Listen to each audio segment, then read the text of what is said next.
Hello everyone, hope you're all doing well. Look, many of you go through life with different experiences, and part of this journey of life, part of the main experiences that we all long for and we wish for and we look forward to is a relationship.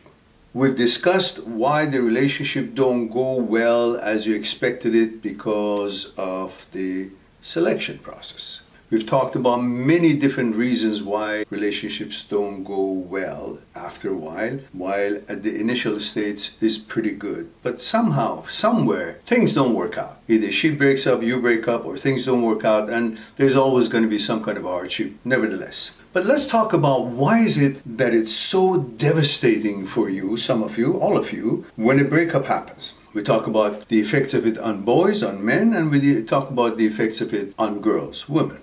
So why is it that it's so painful for you? Well, the short of the long answer is because you're weak. Now, I don't mean that in an insulting way that you're weak in spirit or anything. No, you're weak in regards to your obedience, in regards to your desire for pleasure.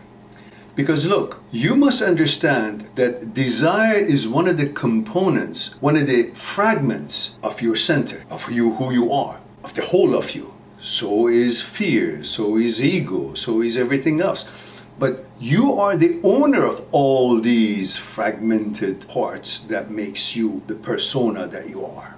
You're supposed to be the boss of them all. You're supposed to be judging the selection or the desire or the directive of each one of these fragments. Yet you're following the desire for pleasure. Desire is one of those fragments of you, the whole of you, your center. Yet you're following a fragment of you rather than you understand that logically the girl who left you cannot be something that you should follow because obviously things were not working out. You were not compatible on consciousness level, your values were different, she fell out of love, or however it was, you were misbehaving, or whatever it was, or she was misbehaving, one reason or another, she doesn't want to continue the relationship. So logically, why would you want to be with someone who is really not interested to be with you? Well, that's not being proud of yourself. That's being weak. Second, why would you want to be with someone who doesn't really affect your life the way you think she does? In other words, she doesn't bring you rent, does she? She doesn't love you, doesn't give you attention, does she? She doesn't give you the job that you desire. She doesn't cause you the success that you desire. She's not going to be the mentor of the things that you want to learn, or she hasn't been. So what is it that you think you're so in need of this person who doesn't care about you, doesn't want to be with you? The question would be, you are following and allowing a fragment of your wholeness, your center, to lead you to be the boss of you rather than the other way around. You're supposed to be choosing, selecting the selections and desires of your fragments, components. The anxiety says something, you judge it. Is something wrong now, or does it feel something wrong? Is it actually some danger, or it just feels like it? You judge it. A thought comes in about, you gotta have that girl, even though she just broke up with you. Why?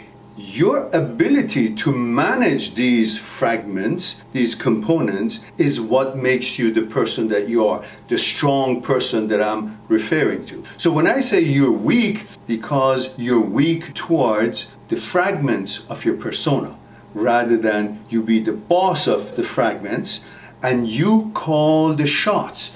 You be the leader and judge them based on their merits and if they are actually serving you. So in other words, instead of you leading by your choices and vetoes, you are following a choice of a fragment of you, in this case, desire for pleasure. Desire says, I gotta have that. That's your instinct, that's in your gene, you're a heterosexual male, you love women, and you desire. But that desire is part of you. You are the persona, you are the entity, you are the livelihood, you are the one experiencing the life, and all these little components working for you. So you're supposed to guide them, not to constantly follow them as their wishful thinking or illogical choices. Your choice must trump the choices of your fragmented in your persona. Your choices and your vetoes should trump the choices and the vetoes of the fragmented of your center, of your wholeness. I hope that helps you out. And in the case of the girls, well, you say, why didn't the guy stay? Well, why do you think a guy wants you? The guy doesn't want someone that is just like him. The guy wants a woman in his life to be inspired, to be encouraged, to be, in a way, nurtured. But women today have lost the idea how important it is to be a woman. So when you don't realize how important you are, and you just want to go for pleasure and seeing who pays attention to you, who's really going to promise you the moon, who's going to make you feel good instead of you actually doing things and accomplishing things to make yourself feel good, then you'll be dependent on the other people's attentions and the offerings, and that oscillates your relationship, that loosens up the foundation of your relationship, and it doesn't give the man who's counting on having a life and a relationship based on being nurtured, being loved and cared about, just like the man himself hopefully is caring about you and paying attention to.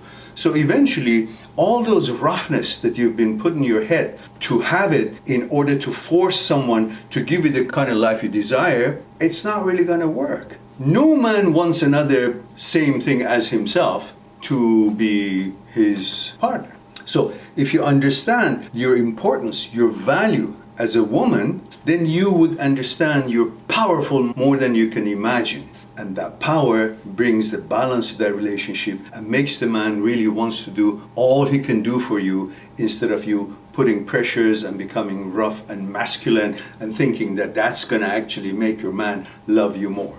No, there's so much roughness and toughness out there and challenges that all we need is to come home to someone who can make us feel that this is a place of security. The fort that nothing can penetrate, and just kindness, softness, love, and femininity of his woman is residing to bring balance to the whole center of that relationship.